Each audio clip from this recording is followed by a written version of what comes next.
Shalom, bien-aimés dans le Seigneur. Welcome, welcome, welcome. Bienvenue sur RGTV dans la plateforme Malongi. Malongi est une plateforme, n'est-ce pas, comme le mot l'indique, pour ceux qui parlent lingala, vous comprenez déjà, il est question ici des enseignements. C'est en lingala, en français, c'est enseignement, en anglais, teachings, et voilà. Alors nous sommes là aujourd'hui pour la première édition. Par la grâce de Dieu, je serai le premier intervenant et je crois que Dieu va nous faire beaucoup de bien. Et je veux prier avec toi, partout où tu es, si tu peux apprêter ta Bible, ton bloc-notes, parce que Dieu a quelque chose à nous dire. Prions au nom de Jésus-Christ. Seigneur, merci pour ta grâce, merci pour ta faveur au milieu de nous. Merci au Dieu des cieux de répandre ta présence ici en ces lieux. Merci de toucher le cœur de quelqu'un qui me suit, mon frère et ma soeur qui est chez lui à la maison, au travail, je ne sais où. Seigneur, touche son cœur, parle à son cœur, édifie-nous. Par ta grâce, nous avons ainsi prié au nom de Jésus-Christ. Amen. Alors, comme vous avez vu sur les affiches, d'ailleurs l'affiche qui est au bas de vos écrans, le thème exploité aujourd'hui, c'est explorer le monde du prophétique. Explorer le monde du prophétique. Explorer le monde du prophétique. Si tu as ton carnet déjà prêt, come on, écris avec moi, explorer le monde du prophétique. Alors, qui est cet homme qui vient nous parler du prophétique aujourd'hui? Je suis le prophète Emmanuel Tchenkazadi, pasteur responsable des églises Maison de la Révélation Internationale. Alors, je suis là, je vais m'entretenir avec vous autour de ce sujet. Alors, nous allons ouvrir nos Bibles dans le livre de Genèse, au chapitre 1er. Je ferai avec nous une balade dans ce chapitre et je veux que tu me comprennes, je veux que tu me saisisses et nous allons décoller. Lisons Genèse, chapitre 1er. La Bible dit, « Au commencement, Dieu créa les cieux et la terre. » Au commencement, Dieu créa les cieux et la terre. Au commencement, Dieu créa les cieux et la terre. Nous allons lire aussi Jean chapitre 1er. Au commencement était la parole. Je voudrais ici m'arrêter un moment et épingler quelque chose. Vous avez remarqué certainement, avec un tout petit peu de lucidité, vous avez remarqué avec moi que dans tous les deux textes que je viens d'épingler ou que nous venons de lire, il y a au commencement dans Genèse, il y a aussi au commencement dans Jean. Maintenant, ce qui suit, c'est ce qui me dépasse un tout petit peu et certainement vous vous rendez compte qu'il y a dualité, il y a n'est-ce pas, il y a contradiction. C'est de quel de commencement il est vraiment question ici? Qu'est-ce qui s'est vraiment produit au commencement? Qu'est-ce qui a vraiment eu lieu au commencement? Genèse nous dit, au commencement, Dieu créa. Jean nous dit, au commencement, était la parole. Si vous regardez dans Genèse, il y a une action exécutée. Dans Jean, il y a un état. Alléluia. Dans Genèse, Dieu est en train de faire. Dans Jean, Dieu est. Comprenez avec moi que Genèse 1 vient après Jean 1.1. Tu dois être certainement choqué. Au commencement de Genèse 1 vient après Jean 1.1. Pourquoi? Parce que l'on ne peut faire que si on est. Il faudrait être d'abord avant de faire. Si tu n'es pas, tu ne fais pas. Regarde ou souviens-toi de ton oncle qui avait beaucoup d'argent. On n'a pas vidé son compte en banque, mais aussitôt qu'il décède, on l'appelle pauvre. Parce qu'il est dépourvu de tout. Pas parce que l'argent est parti, si c'est vraiment ce qui fait l'homme, pas parce que l'argent est parti, mais parce que le souffle de vie, parce que c'est ça même l'essence de la vie. Alléluia. Jean chapitre 1 nous présente l'état. Frères et sœurs, qu'est-ce que je veux te montrer ici? Qu'est-ce que je veux te dire? Ne sois pas pressé de faire, sois pressé de connaître qui tu es. Ne sois pas pressé d'agir, sois plutôt préoccupé à comprendre ton être. L'être humain est tripartite. Il y a l'esprit, l'âme et le corps. Quelqu'un disait le corps, l'âme et l'esprit. On lui a dit non, c'est pas ça la règle. Il faut dire l'esprit, l'âme et le corps. Et finalement, il y a même un principe qui sort et qui dit l'homme, l'être humain est un esprit possédant une âme vivant dans un corps. L'être humain est un esprit possédant une âme vivant dans un corps. Amen. Ça veut dire, bien-aimé dans le Seigneur, pour bien fonctionner dans les choses de Dieu, ton état, c'est-à-dire l'entièreté de ton être, tu dois comprendre de quoi est-ce que cela est composé. Alléluia. Si tu ne sais pas qui tu es, il y aura beaucoup de lacunes dans ta manière de faire, dans ta manière d'agir. Ici, je suis en train de parler de deux volets. Connaître l'anatomie de ton esprit et connaître la nature de ton esprit en tant qu'enfant de Dieu. Alléluia. Qu'est-ce que Dieu a enfoui en toi lorsque tu reçois Jésus-Christ comme Seigneur et Sauveur? Qu'est-ce qui se passe vraiment? Et c'est de ça dont il est question, parce que le prophétique, c'est le monde, n'est-ce pas, de la communication entre le divin et l'humain. Rentrons dans Genèse. Je vais faire avec toi une petite étude anthropologique. Nous allons essayer de voir un tout petit peu Adam, le pourquoi de son existence. Bref, Dieu a eu besoin d'opérer sur la terre. Dieu a voulu fonctionner sur la terre. Mais seulement il se fait que Dieu, habitant des lieux élevés, il ne peut pas opérer sur la terre sans avoir un être qui serait semblable à lui sur la terre. Ce n'est pas moi qui le dis, c'est la Bible qui le dit. Faisons l'homme à notre image afin qu'il soit de notre ressemblance. Et après Dieu dit, il lui accorde la domination, dominion. Il lui accorde la domination afin qu'il règne. En d'autres termes, Dieu disait que je démissionne de la fonction de régner sur la terre parce que j'ai trouvé finalement quelqu'un qui ferait ça comme moi, mandaté par moi. C'est ainsi que vous allez voir. Oh, est-ce que je peux parler à quelqu'un? C'est ainsi que vous allez voir que le poisson étant sorti de l'eau, lorsque tu le poisson étant venu de l'eau, lorsque tu le sors de l'eau, finalement il décède. L'arbre étant venu, sorti de la terre, une fois que tu le sépares de la terre, l'arbre sèche. Et effectivement, un humain, lorsqu'il se sépare du souffle divin, il décède. Et un humain né de nouveau maintenant dépend du Tout-Puissant, le Saint-Esprit, et automatiquement te détacher de lui, c'est ce qui fait que tu deviens fade. C'est ce qui fait que tu deviens faible.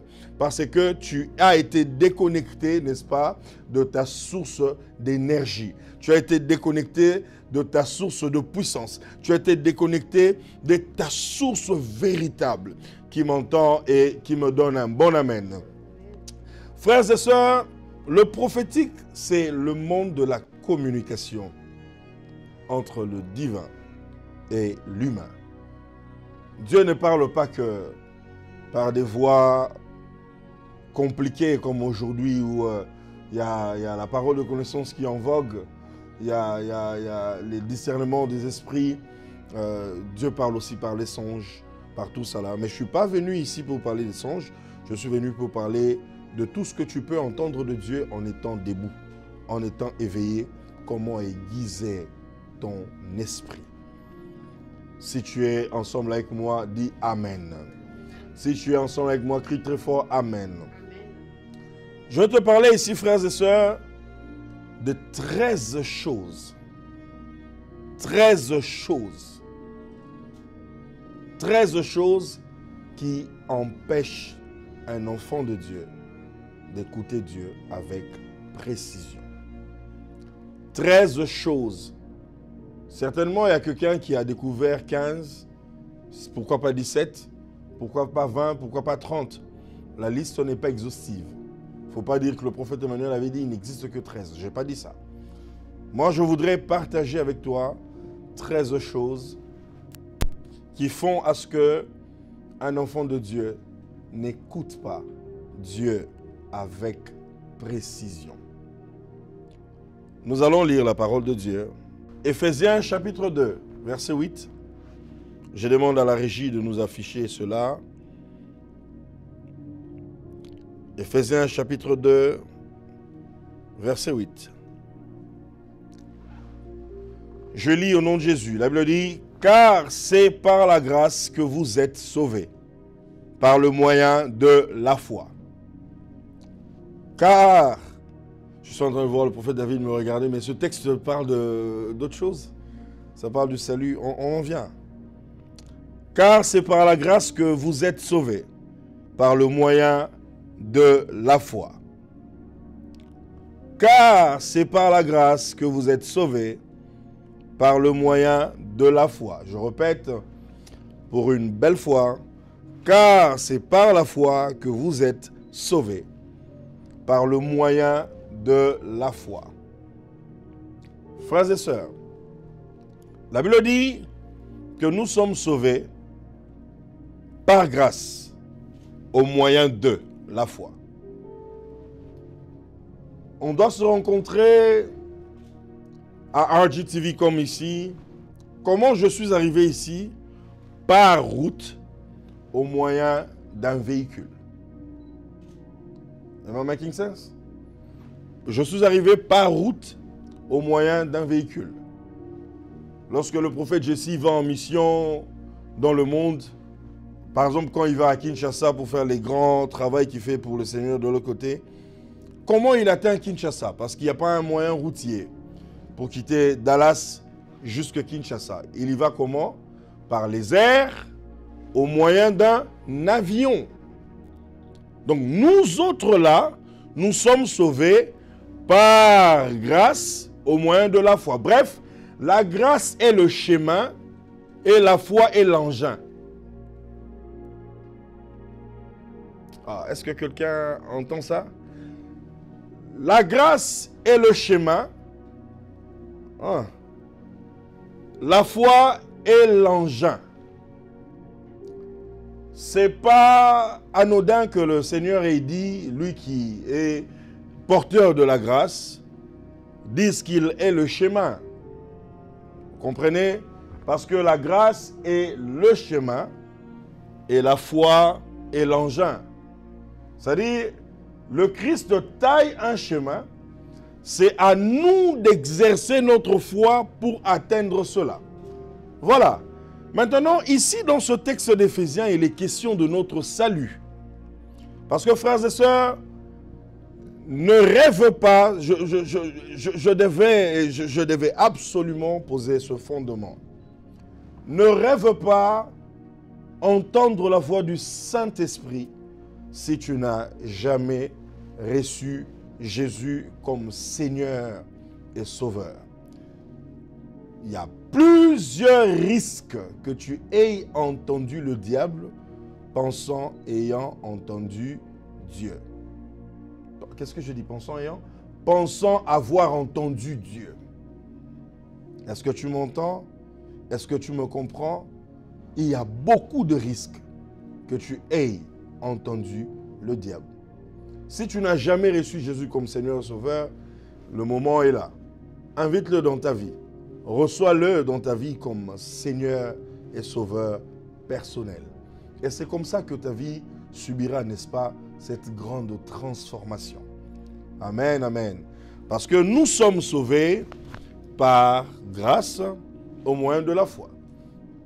Papa a dit, si la foi est capable de nous transporter du royaume des ténèbres vers son admirable lumière, cette foi, prophète qui a fait du païen d'autrefois le prophète d'aujourd'hui,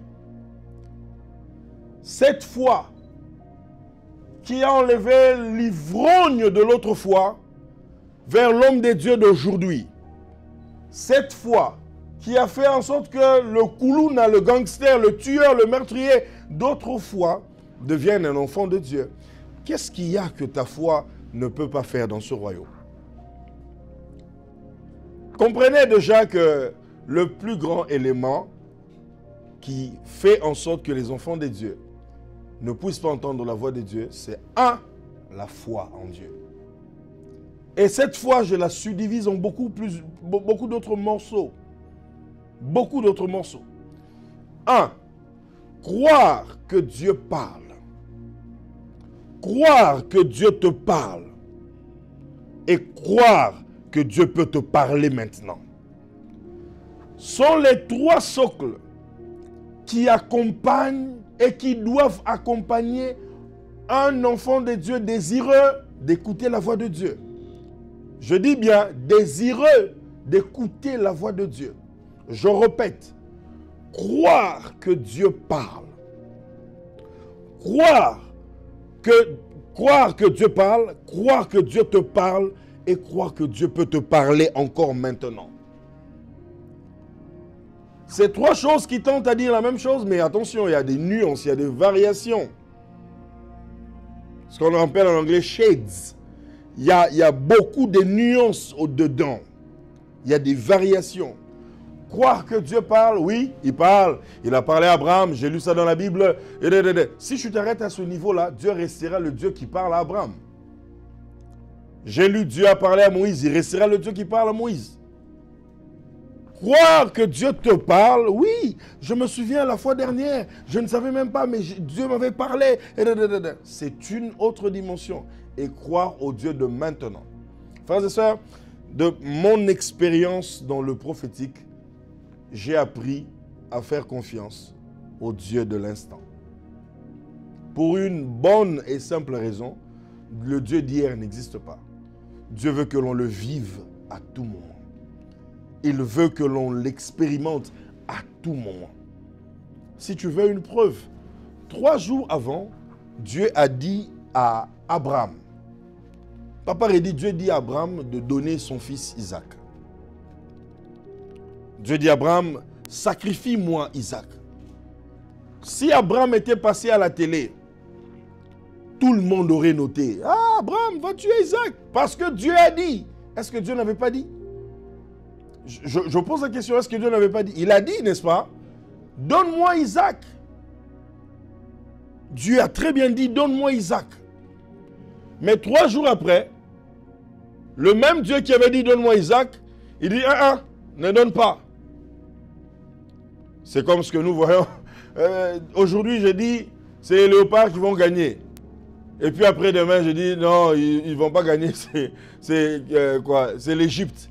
Et puis finalement, on voit que ce n'est plus l'Égypte, c'est les léopards qui gagnent. Est-ce que le problème, c'est Dieu ou le problème, c'est toi?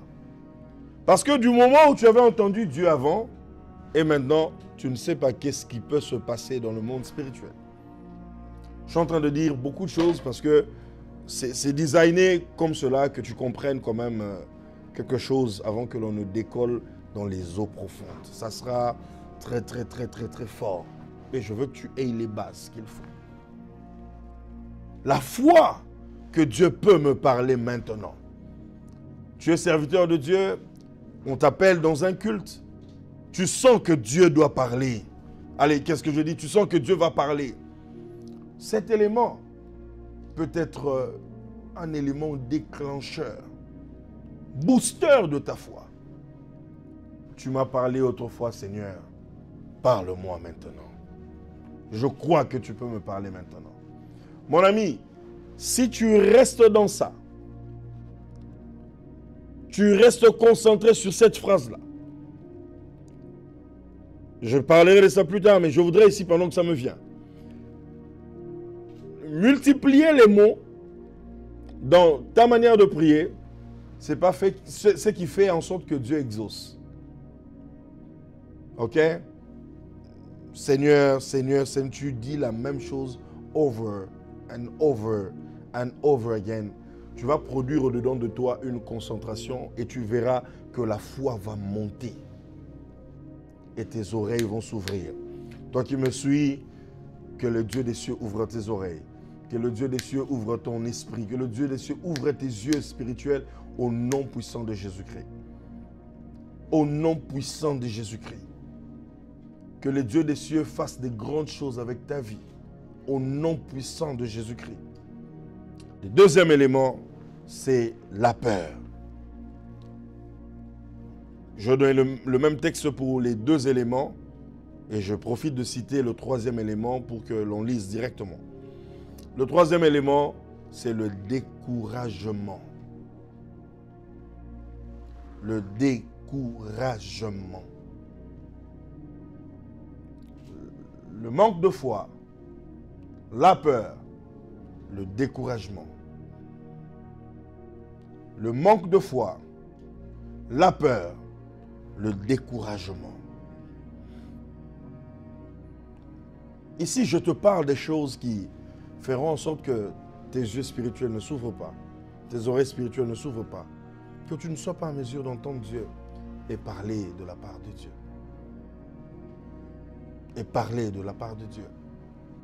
Deutéronome chapitre 31, verset 8. L'Éternel marchera lui-même devant toi. Il sera lui-même avec toi. Il ne te délaissera point et ne t'abandonnera point. Ne crains point et ne t'effraie point. Dans la version King James, on parle ici de discouragement, le découragement à la place de l'effroi. Quelqu'un m'entend ici? Écoute-moi. Ces deux éléments que je viens de citer sont des éléments qui empêchent un enfant de Dieu de vivre. De vivre le surnaturel. D'écouter la voix de Dieu. La peur de quoi? La peur de l'inconnu.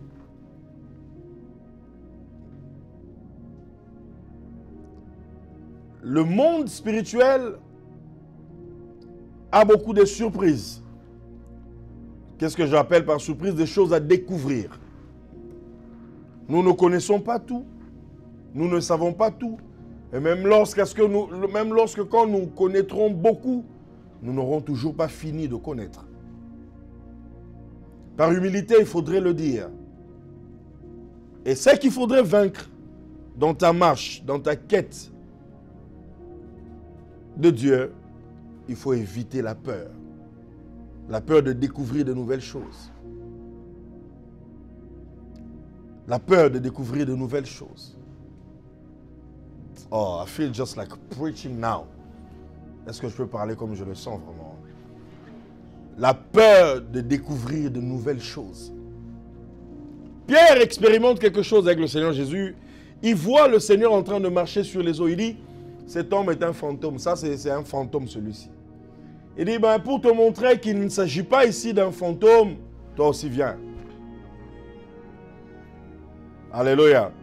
Pierre a fait ce que Jésus venait de faire. Mais parce qu'il commençait à avoir peur de ce qu'il vivait, il a commencé à s'enfoncer. Qu'est-ce qui se passe? Spirituellement, la phrase de Jésus, aïe, aïe, aïe, aïe, aïe, aïe. La phrase de Jésus lui disant, viens, a glacé l'eau. Ah, qui m'entend ici? Lorsque Jésus lui dit, viens, cette phrase a glacé l'eau pour que Pierre soit en mesure de marcher sur l'eau. Est-ce que je peux dire ça? Mais lorsqu'il a commencé à avoir peur, il a chauffé la glace. Oh. Ah, je parle à qui? Il a chauffé la glace. Et automatiquement, l'eau est redevenue eau pour lui. Je n'ai pas lu là où la Bible dit que parce que Pierre commençait à avoir peur, Jésus aussi a commencé à s'enfoncer. Nous pouvons être sur la même image de la même église. Mais l'un, parce qu'il croit, sans avoir peur, il expérimente des grandes choses. Et l'autre, à cause de sa peur, il s'enfonce. Et il ne sait pas voir des grandes choses avec Dieu.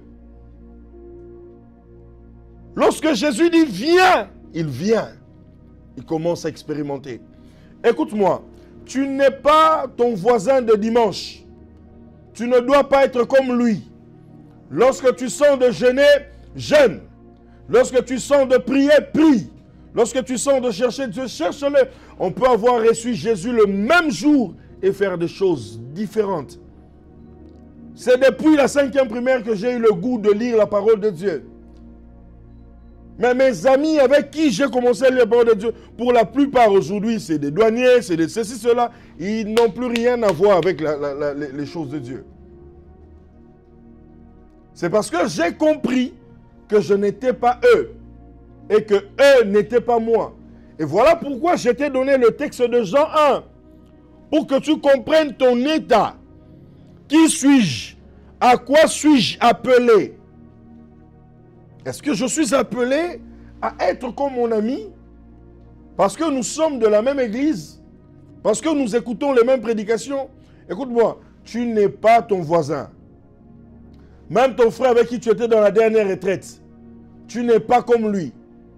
Le monde spirituel ne répond pas... Oh, I feel things now. Le monde spirituel ne répond pas aux souhaits seulement.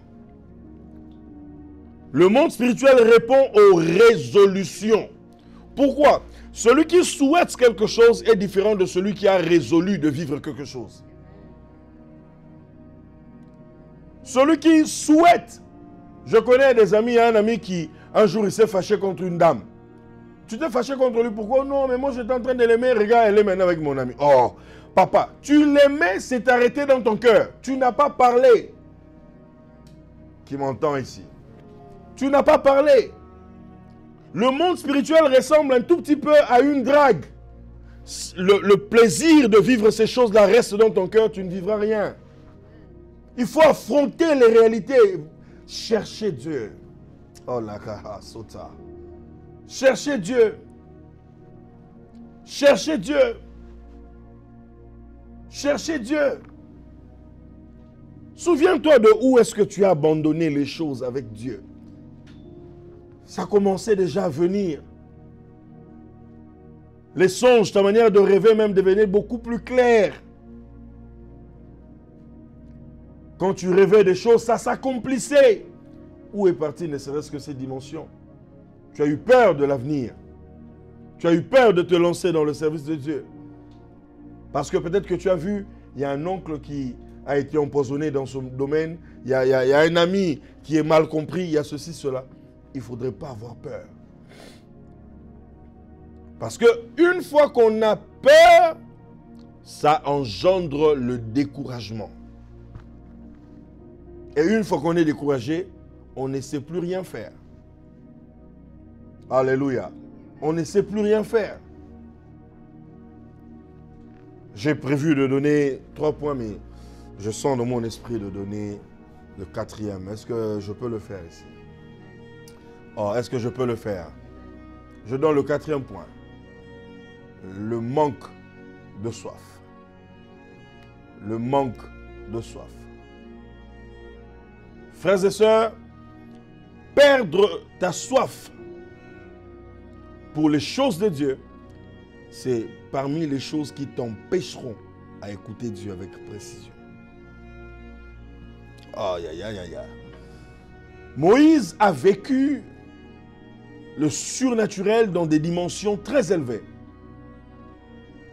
Dans des dimensions très élevées. Je te rappelle ici, quelqu'un qui a malmené Pharaon dans son royaume. Vous comprenez ça? Il a malmené Pharaon dans son royaume. Il y aura ceci, il y aura cela, il n'y aura pas, il y en aura, et puis finalement il y en a. Par lui, Dieu a frappé l'Égypte de plusieurs plaies, que vous connaissez d'ailleurs mieux que moi. Mais cet homme, maman Sylvie, sa vie est caractérisée par quelque chose qui... qui fait peur à ma petite vie. quel que soit ce que Moïse a vécu, Moïse n'a pas perdu la soif de la prochaine étape. Vous avez remarqué quelque chose dans le ministère de Jésus? Lorsqu'on le célébrait pour ce qu'il venait de faire, qu'est-ce qu'il faisait? Il se retirait. Une manière de dire, à part ça, il y a plus que ça. Oh, qui m'entend ici? À part ça, il y a plus que ça. Les humains disent, celui qui n'avance pas recule. Au-delà de je suis en train de voir, Kabongo, il y a au-delà de ça, il y a quelque chose. Nous traitons ici avec le Dieu des cieux, le Dieu qui connaît le nombre des cheveux de la tête. Le Dieu qui connaît toutes choses. Est-ce qu'il t'est déjà arrivé, tu te mets sur une chaise et Dieu te dit même le nom de la maison qui a fabriqué la chaise là? Pas parce qu'il a un message à donner à cette église là, allez, qu'est-ce que je dis? À cet atelier. Pas parce qu'il a besoin de ça, mais juste parce qu'il veut parler avec toi. Alléluia. La dimension la plus élevée dans le prophétique, ce n'est pas quand tu reçois des messages pour les autres. C'est quand le Seigneur commence à échanger avec toi des choses qui ne vous concernent que vous deux. Tu commences à avoir des conversations avec lui. Oh. Qui n'ont rien à voir avec un prophète. Tu as des conversations avec lui. Hé, mon ami, au-delà de ce que tu vis, il y a plus. Dis ça aux voisins de gauche et de droite. Au-delà de ce que tu vis, il y a plus. N'abandonne pas ta soif. Oh, ya. Est-ce que vous savez comment est-ce que Moïse est mort, prophète Jessie? Est-ce que vous savez comment est-ce que Moïse est mort? La Bible dit, Dieu demande à Moïse d'avancer. Va ici, va là-bas, va ici, va là-bas, et puis meurs là. C'est comme ça qu'il est mort. On ne l'a pas assassiné, on ne l'a pas fusillé, on ne l'a pas empoisonné, mais Moïse est mort comme ça. On est à Kinshasa, va à Bandal, entre sur cette avenue, va là-bas, au coin là-bas, tu vas mourir là-bas. Qu'est-ce que ce texte veut dire? Dans le secret, dans l'intimité de Moïse avec Dieu, Dieu aurait soufflé à Moïse comment on meurt. Am I making sense here? Si tu veux une preuve, je te parle de Jésus à la croix. Il était tellement proche de Dieu qu'il dit, personne ne peut me ôter ma vie, personne ne peut l'arracher.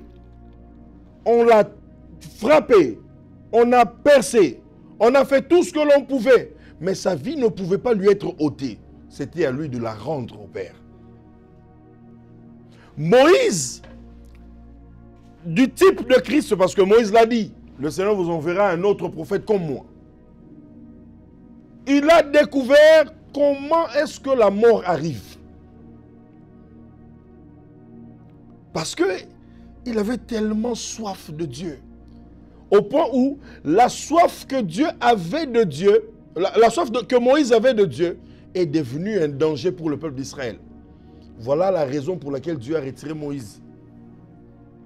L'histoire de il a frappé, il a ceci. Non. Les enfants d'Israël couraient des risques de grande cécité.